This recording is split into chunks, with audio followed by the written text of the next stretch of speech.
ഇതുകൊണ്ട് അതിൻ്റെ മുകളിലുള്ള മണ്ണൊക്കെ മാറ്റി ക്ലീൻ ചെയ്തിട്ടുണ്ട്. ഇത്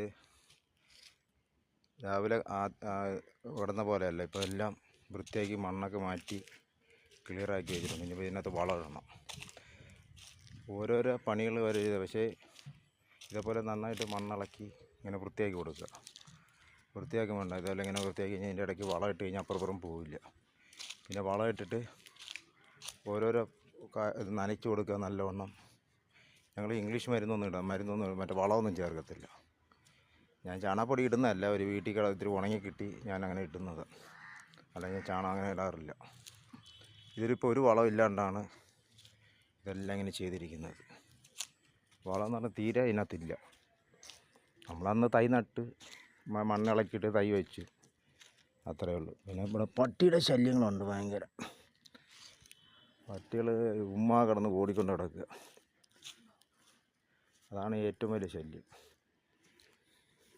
പിന്നെ ഇത് മണൽ പ്രദേശമാണ്, മറ്റേ സാധാരണ കരപ്പുരടല്ല, മണല അതിൻ്റെ അടി. ഇതിപ്പോൾ വളമൊക്കെ ഇട്ട് മറ്റേ ഇവിടെ ഇലയൊക്കെ ചീഞ്ഞ് കിടന്നിട്ട് ഇങ്ങനെ കളറായിട്ട് കിടക്കുന്ന മണ്ണ്, തൊട്ട് കഴിഞ്ഞാൽ മഞ്ഞ കളറിലേ കിടക്കത്തുള്ളൂ. കൃഷിക്ക് കൊള്ളാം, കുഴപ്പമില്ല. ഇങ്ങനെ ചെയ്യണ്ട. ഇതിപ്പോൾ ഒരു വളമില്ലാണ്ടാണ് ഈ മുളകൊക്കെ ഇങ്ങനെ നിൽക്കുന്നത്.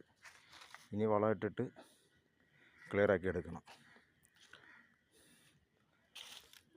ഇതുപോലെ ഓരോ പ്രാവശ്യം ഇങ്ങനെ ആദ്യം നട്ട് നല്ല മഴയായിരുന്നു, അതുകൊണ്ട് നമുക്കൊന്നും ഇത് മുന്നോട്ട് നീങ്ങാൻ പറ്റിയില്ല.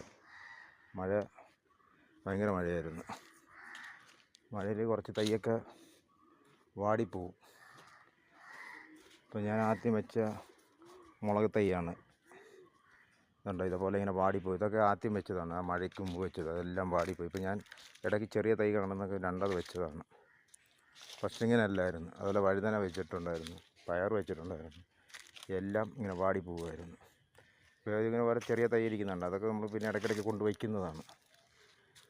ആദ്യം വെച്ച തൈയൊക്കെ ഇതൊക്കെയാണ്. ഇത് പയർ അതിൻ്റെ കൂടെ വെച്ചത്, ഇതൊക്കെ മഴയ്ക്കുമ്പോൾ വെച്ചതാണ്, എല്ലാം മഴയിൽ പോയി. കണ്ടല്ലോ ഇവിടെ എല്ലാം കരിഞ്ഞ് ഇരിക്കുകയാണ്. നമ്മൾ കൃഷിയോടുള്ളൊരു ഇഷ്ടം കൊണ്ടിട്ട് ചെയ്തു പോകുന്നത്. കണ്ട ഇവിടെ എല്ലാം വാടിയിരിക്കുന്നുണ്ട്. കണ്ട ഈ മുളകൊക്കെ മൂവിട്ടത് വാടിയാണ് നിൽക്കുന്നത്. വാടാന്ന് പറഞ്ഞാൽ ഭയങ്കര വെയിൽ, പിന്നെ രണ്ടത് മണലാണ് ഇതിൻ്റെ അടിവശം. മണലായതിൻ്റെ വെള്ളം പിടിച്ചിരിക്കത്തില്ല. അവിടെ പിന്നെ ഒരിത്തിരി 2-3 മുളക് തൈ നല്ല അടിപൊളിയായിട്ട് നിൽക്കുന്നതെന്ന് വെച്ച് കഴിഞ്ഞാൽ, അവിടെ കുറച്ച് പത്തലിട്ടിട്ടുണ്ടായിരുന്നു. അപ്പോൾ അതിൻ്റെ ഒരു തണലുണ്ടായിരുന്നു. തണലിത് പറ്റത്തില്ല, ആ തണൽ കൊണ്ടാണ് ഇതിപ്പോൾ ഇതുണ്ട് ഈ കുറച്ച് മുളക് തൈ നല്ലവണ്ണം നിൽക്കുന്നത്, അല്ലാതെ അത് നിൽക്കത്തില്ലായിരുന്നു.